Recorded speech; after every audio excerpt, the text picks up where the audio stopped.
Okay, so I'm back. Like I was saying, um, in reference to um my weight loss journey, all of that different stuff, I started doing the workout, and I was able to get up to 2 miles a day, and then 3 miles a day. Um, and with that, I did cardio, but I also did the semaglutide weight loss medication, right? Because even with that, I couldn't get under 240 pounds. Like, I could not, like, I got down from 280 down to 240, and no matter what I did, like, I did the way, it's like your body a plateau, right? And that's something that happens with my mind. Like, my mind will try to plateau, it'll try to stay stuck, right, and not go nowhere else. And it's like, no, time out for that. So what I have to do is try a new regimen, right, and get it pumping again. So God is like, you need to start telling yourself, to your thoughts to line up, right, line up to kingdom living, line up to truth, right, because as long as I stay in the fantasy world, I never walk into reality. I never get to my purpose that God has me on, the journey that I need to be on. I never get there, right? As long as I don't line up. So when my mind try to go there, because based on my patterns, right? Because I get in a cycle, okay, and when I get in these cycles, I repeat the same cycle. Like, all of the people have different names, man and women, right? Friends, so-called friends, associates, or whatever, whatever. And the guys that I've dated, married, or whatever, whatever, right? They different names and different color, size, shapes, and all that different stuff. But the spirit in them is the same. It's the same. And it lines up to the spirit in me that's broken. And I do this time and time and time and time again. Right? And God finally said to me that if it was not for this situation, this one right here, like,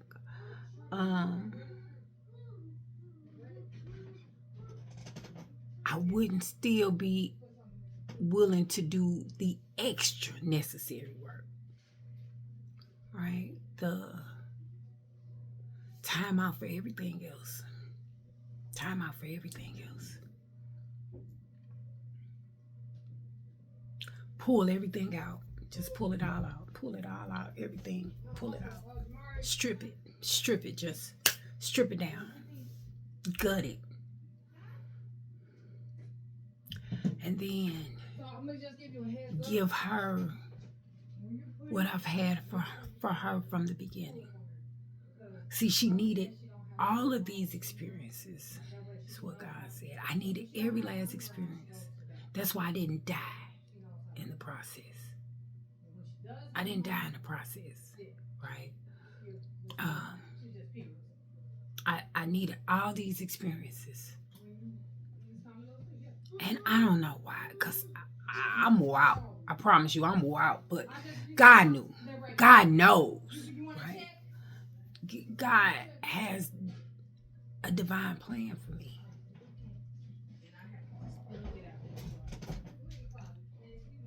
And the things that I needed to do and need to do, I couldn't do with certain things attached to me, certain people attached to me. And like I said, I got to the point where I was saying no to this and no to that because something was waking up in me. But I hadn't gotten to the point where I stopped answering calls.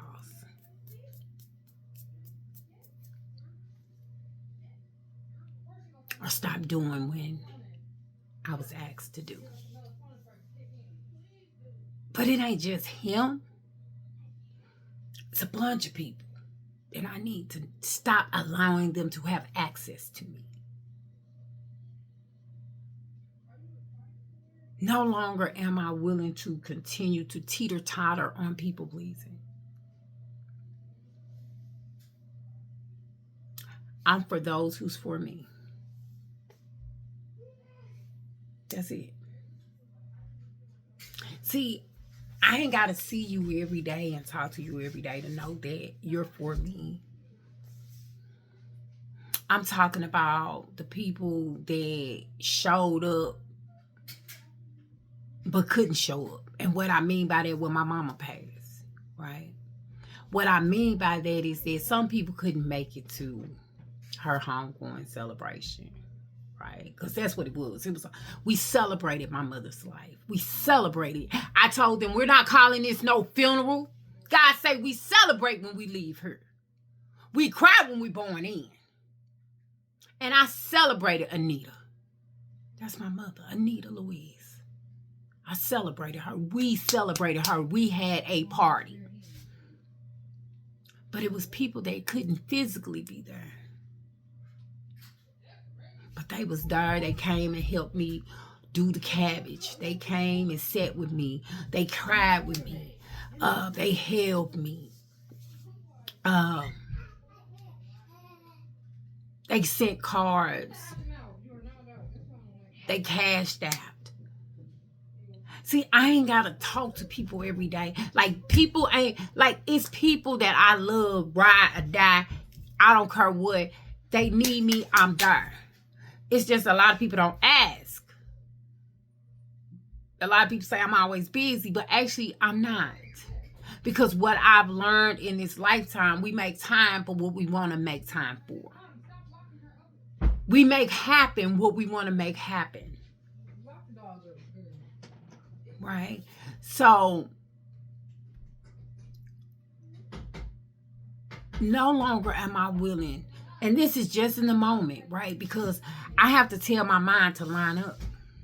Because based on, and this is what I was saying, based on what my mind has been used to and the cycles that I constantly put myself in, because don't nobody put me there. I put me there. Didn't nobody pick my big butt up and say, okay, we putting you right here, and this what you gonna do, and this how you gonna say it. No.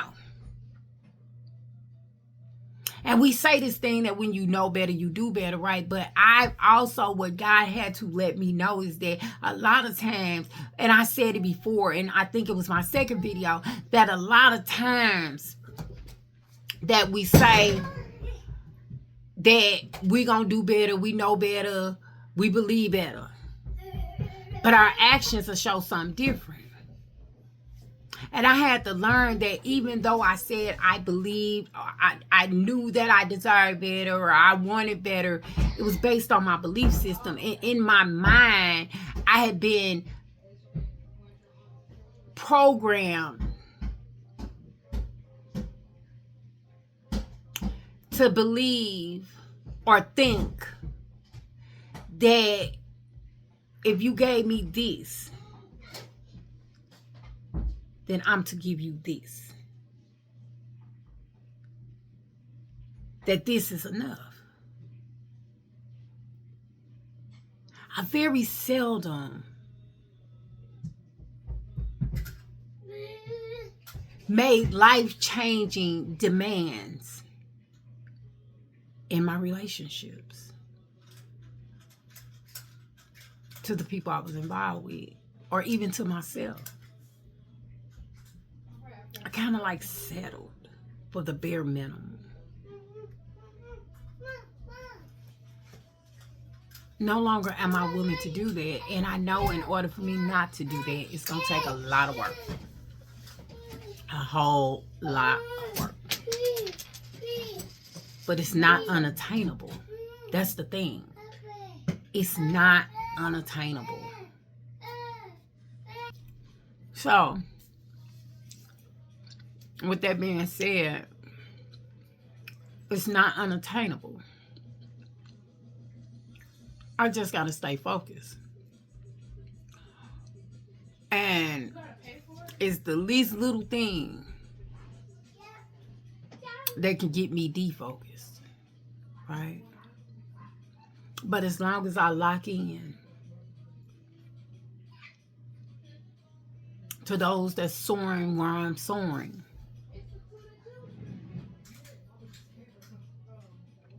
and follow the will of God. And not keep going through these cycles that I keep going through. Because like I was saying, my mind will start to think about all these things that's irrelevant. Right? My sister asked me,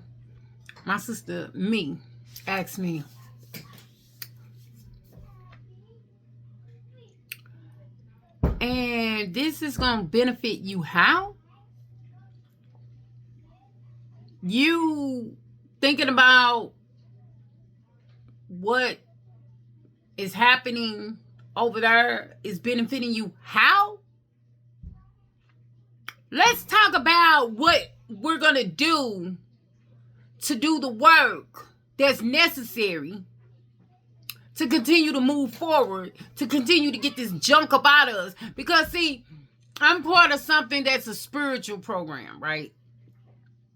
And we talk about it's spiritual in nature, but a lot of times we supposed to come together with people to help us throughout this spiritual process, but a lot of times our spirits don't even meet.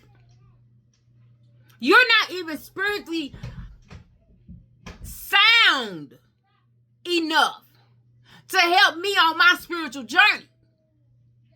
So how can I expect you to be able to relate to me, to be able to help me along this walk? And that's what God had to tell me. Sometimes, man, I deal with individuals that I'm not spiritually connected with, and then get mad because there's been pain there. Right? And the reality of the matter is, Nikki, how can you get mad about some stuff that you did? If anything, you need to get mad at you. Pay attention to what you're doing. Pay attention to what you're doing and continue to move forward. You know, my face don't look too good right now, but it's healing, you know. It's healing. You know, I've had people mention whether or not charges are being pressed and things of that nature. I'm not going to discuss that. I'm not going to discuss that. Not on this platform. What I did do is what I needed to do. The police were called. And those steps are being taken. That's all I'm saying in reference to that. Because at the end of the day, nobody get away. I know I didn't. And I still probably got a turn coming. And I can't mentally prepare myself or spiritually prepare myself for what might come down the pipe. And I'm not going to walk on eggshells and live in fear of karma coming back. Because it does come back. It does visit your house. It does.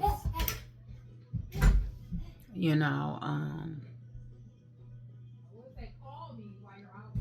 I'm just grateful that in this moment, in my truth, I'm out. And I get it. People say, I hope you're done. I hope you're done. I hope you're done. At this point in time in my life, I'm not trying to convince or prove nobody. I know before I said I was done. That was before the world knew about everything that was happening. I told my kids I was done. Told my aunt I was done. Before my mama passed, I was done. All that different stuff. But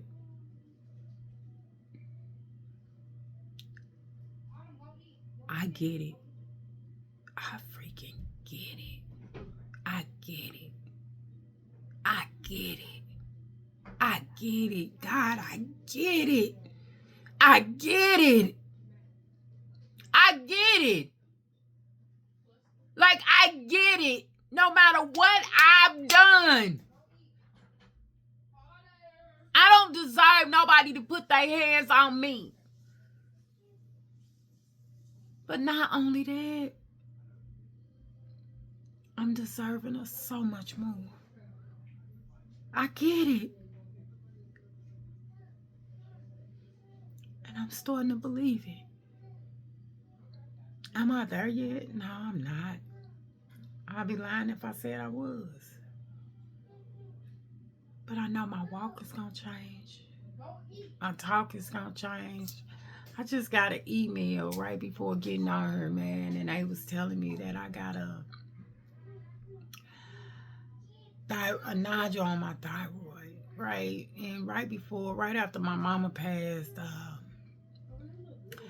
they saw something on my pancreas.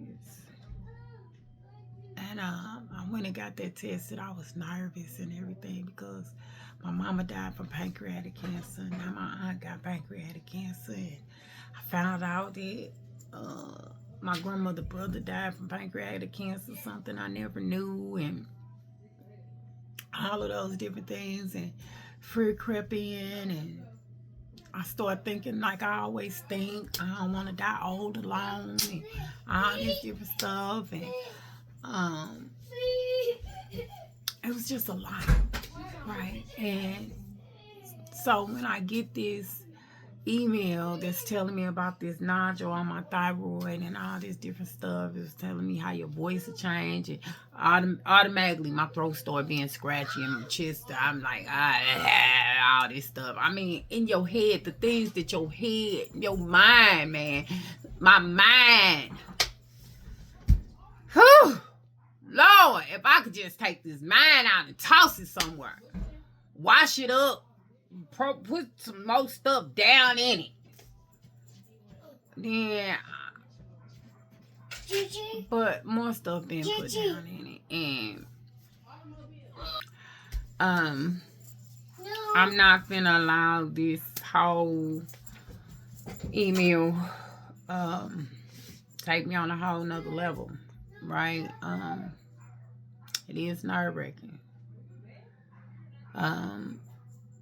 But I gotta look at the blessing in it, because had I not been knocked into the wall and they had not did a CAT scan of my head and my neck, they wouldn't have seen the nodule, because I wasn't hurting, wasn't bothering me, right? God has a way of doing things. And things that happen that aren't good turn out for our good. Well, at least mine. As long as I just stay on the beaten path. I keep getting off of this sucker. I keep going over here. But just for today, I ain't getting off of it. Stand on it. Right? I'm staying focused. My primary purpose, if you heard the little baby in the background, I got a grandchild, and I don't want her to experience none of what I've experienced. And then I got 4 kids, and they were hurt. Like I said, yeah, in the video I put out yesterday, I hurt my family, and people are hurt that love me. And it's definitely not what I want to do to anybody. So I got to pay attention to the choices that I make, the decisions that I make. And me doing this, the people that are closest to me, we talk. They knew about what I was doing. They knew about the physical altercation before I put this on here and all of that different stuff. They didn't know all of what I told the truth about, because I hid so much. My family was so mad because they had been around this person. Holidays and stuff like that. They like, what? It's amazing the secrets a person keep and the mask they keep on. I'm not putting on no mask. So as long as I continue to share my healing journey, and I'm getting better. I ain't there completely. But am I truly grateful for everything I am? I am. Do I like everything that has happened? Hell no, I don't. But I'm grateful for the teachings. I'm grateful for my teachers. The main teacher being the man that, or the dude. I don't call him no man. Mm-mm.